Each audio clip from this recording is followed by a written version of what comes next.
Dave Chappelle is being raided and attacked by transgender activists. Here he explains. So I get to the show that night, and of course, protesters came. What a scene. Mayor, you wouldn't believe it. These were grown people of various genders and gender identities.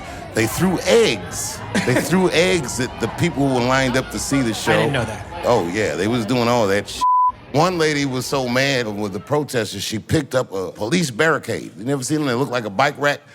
This bitch picked that barricade up by herself and threw it at the crowd. I gotta tell you, it's an amazing feat of strength for a woman. So it really sounds like an exciting scene. As Chappelle goes on, he says, trying to silence a person like me, I don't think it has anything to do with being loved. They want to be feared. If you say this, then we will punish you. We'll come to First Avenue and F your show up, and we'll come to the Varsity Theater and F your show up. And they just don't get to do that. Dave's describing this behavior. He says, man, this is crazy behavior. Why are they doing this? He says, well, he's trying to think of it really rationally. He says, well, they're doing it because they want power. I'm sure that's true. And they're doing it because they want to intimidate me and shut me up. Yeah, I'm sure that's true. You know why else they're doing it? Do you know why else these transgender activists are behaving like crazy people in public? Because they're crazy people. Sometimes the simplest answer really is the best and the most persuasive. These are very, very crazy people. If you are a man and you think that you're a woman, you're a very crazy person and you need psychological help. I'm not saying that to be mean to anybody or to make anybody feel small or belittled, but you have serious problems if you think that, and you need to go get help. Because if you don't get help, if you indulge these delusions, you're just going to act crazier and crazier. So what do we do about this?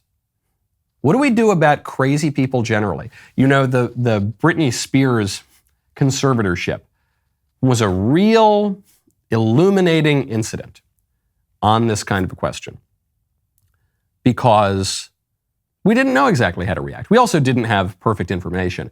Is Britney Spears really having psychological problems? Is she totally fine and she's just being kept a prisoner because of her corrupt and greedy father or that? We didn't really quite know. But there was an even deeper question, which is, well, let's say she is kind of crazy.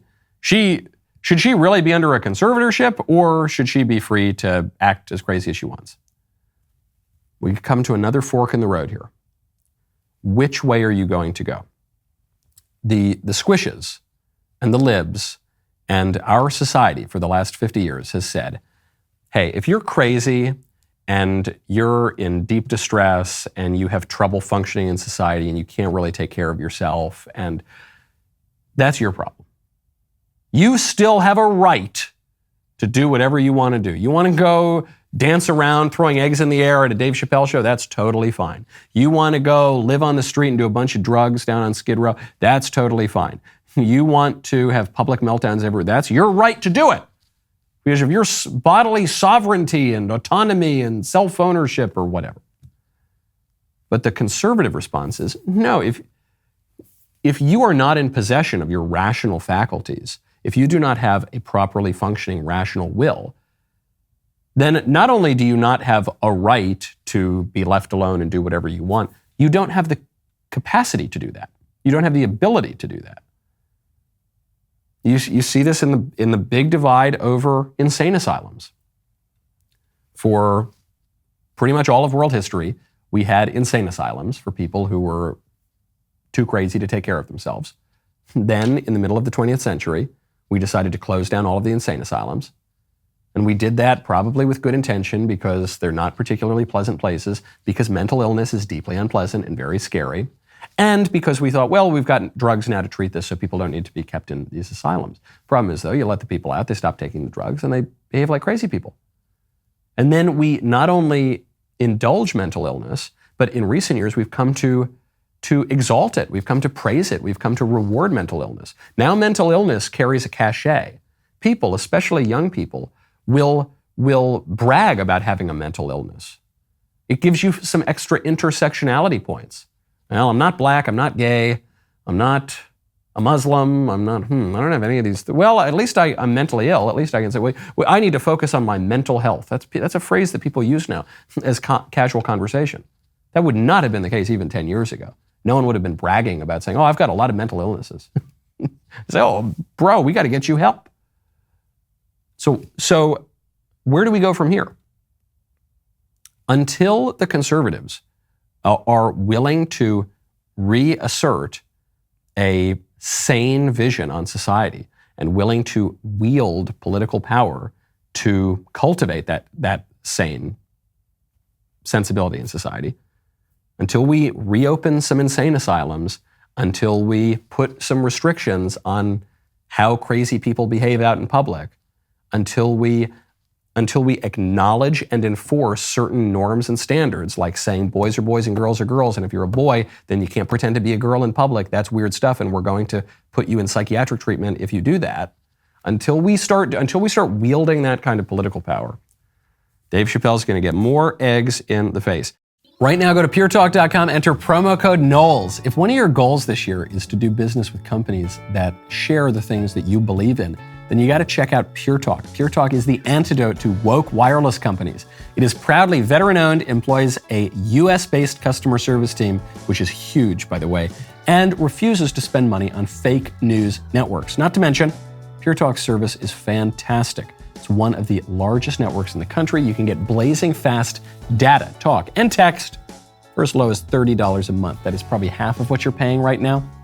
It might be less than half of what you're paying right now to Verizon, AT&T, T-Mobile. Switch over to Pure Talk in as little as 10 minutes while keeping your phone and your phone number. Your first month is guaranteed risk-free. Try it, and if you're not completely happy with the service, you will get your money back. This year, make it a goal to support companies that support you. Go to puretalk.com, enter promo code Knowles, Knowles, to save 50% off your first month. That is puretalk.com, promo code Knowles. Pure Talk is simply smarter wireless. Speaking of psychiatry, new research. There's a new study. You remember yesterday, if you listened to the show yesterday, I talked about how there's so often new studies that have the shocking news that our common sense was right all along. But because we live in a scientific age, we only believe things when they come in studies and when they've got lots of statistics and peer-reviewed clinical numbers in them to tell us things that we knew the whole time. Well, here's the new shocking study. Antidepressant drugs can dull your emotions. This is a headline. Antidepressant drugs do what they say that they will do. They blunt your emotions. But not just in the good way, not just in the way that they're sold in the commercials, also in the bad way. These drugs not only make your depressive periods less severe, they also make your joys less exciting. They make your joys less joyful. Quote, emotional blunting is a common side effect of SSRI antidepressants, according to Professor Barbara Sahakian at the University of Cambridge. In a way, this may be in part how they work. Yeah, exactly. They take away some of the emotional pain that people who experience depression feel, but unfortunately, it seems that they also take away some of the enjoyment. I hate these drugs. I don't have personal experience with them. I know that some people write in, they say, antidepressant drugs were very helpful to me, or they saved my life. I'm not saying that there's no application for them ever in any case. But for the vast majority of people who are on these drugs right now and who are on these drugs for a long period of time, it is a bad idea. And part of the reason that people are constantly being prescribed these drugs is because it's big money. Antidepressants are a $17 billion a year industry. They're set to grow to a $22 billion per year industry by 2027. And here's how I know that too many people are on these drugs, that probably most people on these drugs should never touch these things. 13% of American adults take antidepressant drugs. 13%. And when you just look at women, the number goes up to 18%. 1 in 5 women in our country regularly takes depression drugs.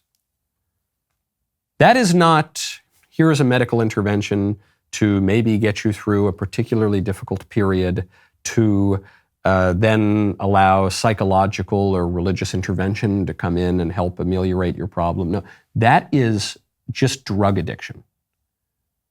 There is no way that it's just a fact of the human condition that 1 in 5 women needs to be on these insane, expensive, powerful drugs that blunt your experience of humanity. That is a national scandal. That is evil.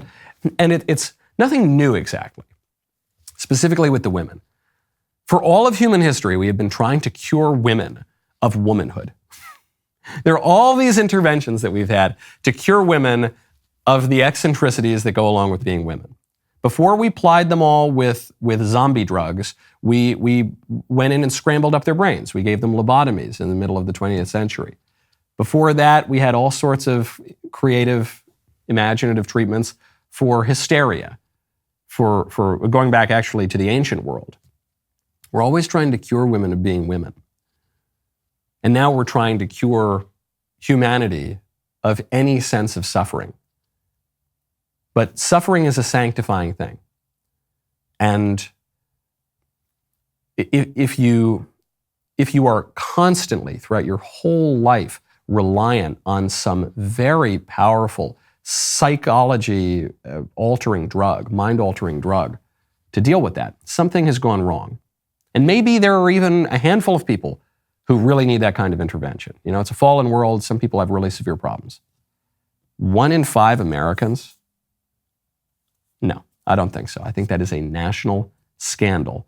And the more we've learned about big pharma over the years, the less and less likely I am to give them the benefit of the doubt, and the more I hope Republicans start pushing on this, not just on the COVID vaccines, but on this scandal, that we are plying 1/5 of the population, in certain cases, at least 13%, with very expensive, powerful drugs to deprive them of beautiful aspects of their humanity.